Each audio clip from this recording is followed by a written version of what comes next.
sommes implantés au Maroc courant l'année 2024. Nous avons démarré nos campagnes de recrutement en janvier de cette année et nous avons comme objectif d'atteindre les 500 collaborateurs en 2024 avec une cible de 1000 collaborateurs dans les 2 années à venir.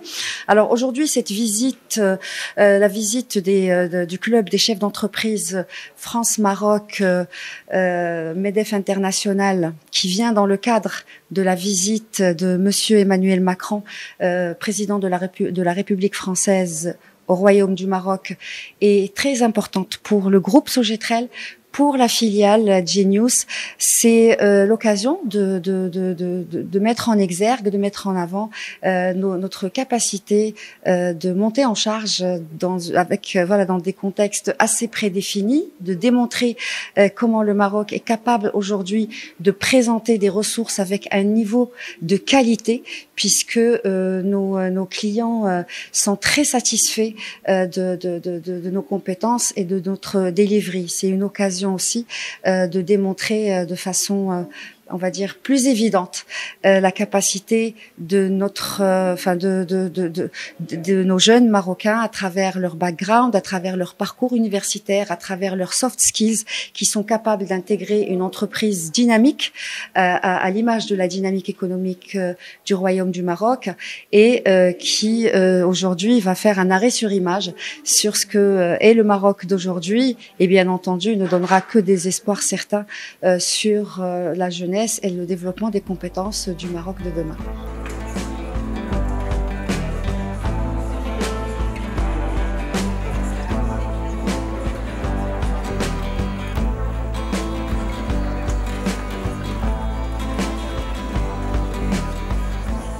C'est un plaisir d'être une fois de plus au Maroc, d'être aujourd'hui chez Sogetrel, qui est une société française, mais ô combien marocaine ici. La délégation que j'ai le plaisir de diriger ici au Maroc est la deuxième qu'on fait en 6 mois. Plus de 40 entreprises sont dans notre délégation. Nous touchons à peu près toutes les questions relatives à l'économie marocaine, à son accélération et au bonheur de travailler ensemble pour construire un Maroc plus décarboné, un Maroc plus formé, on a parlé formation dans nos entreprises, et bien sûr, je pense en étant ici, un Maroc plus digitalisé. Nous n'avons rien à apprendre au peuple marocain et aux ingénieurs marocains. Nous avons à mieux partager nos expériences.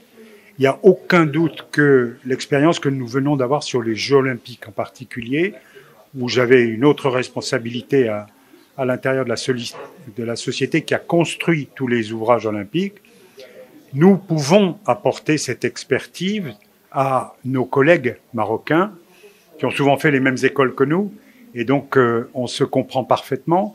La volonté dans le pays de préparer la Coupe du Monde 2030 dans les meilleures conditions, et du point de vue transport, et du point de vue accueil, et du point de vue énergie décarbonée, et du point de vue réutilisation des eaux usées, etc., toutes solutions qui sont nécessaires, à laquelle j'en ajoute une qui est essentielle, qui est l'accessibilité à tous.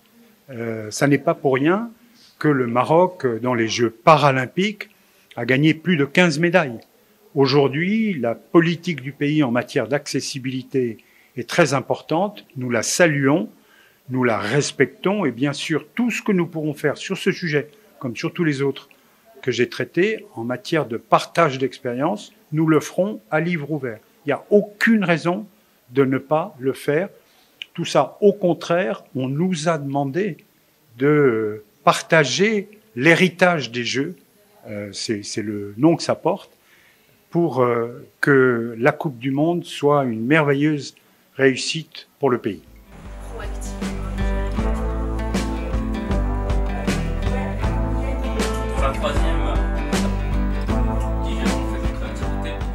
Déclaration donc très rapidement. On vient d'arriver au Maroc. C'est notre premier jour aujourd'hui de rendez-vous.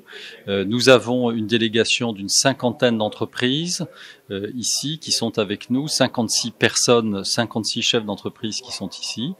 Une partie importante de la délégation, qui est la délégation officielle, accompagne le président de la République, arrivera à Rabat aujourd'hui. Donc là, il a notre président, notamment président du club de chefs d'entreprise franco-marocains, qui, pendant cette période un peu plus difficile, a continué un dialogue très fructueux et je pense a contribué aussi à ce que aujourd'hui on puisse faire plus de choses ensemble dans différents secteurs, secteurs de co-industrialisation. Donc il y a eu l'automobile, il y a eu l'aéronautique.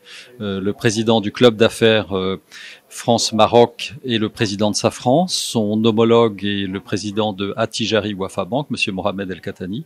Donc tous les deux ont, je pense, énormément contribué à ce que ce dialogue débouche sur des nouveaux projets de co-industrialisation que je ne peux pas révéler maintenant parce que c'est le président et Sa Majesté qui le feront le moment venu.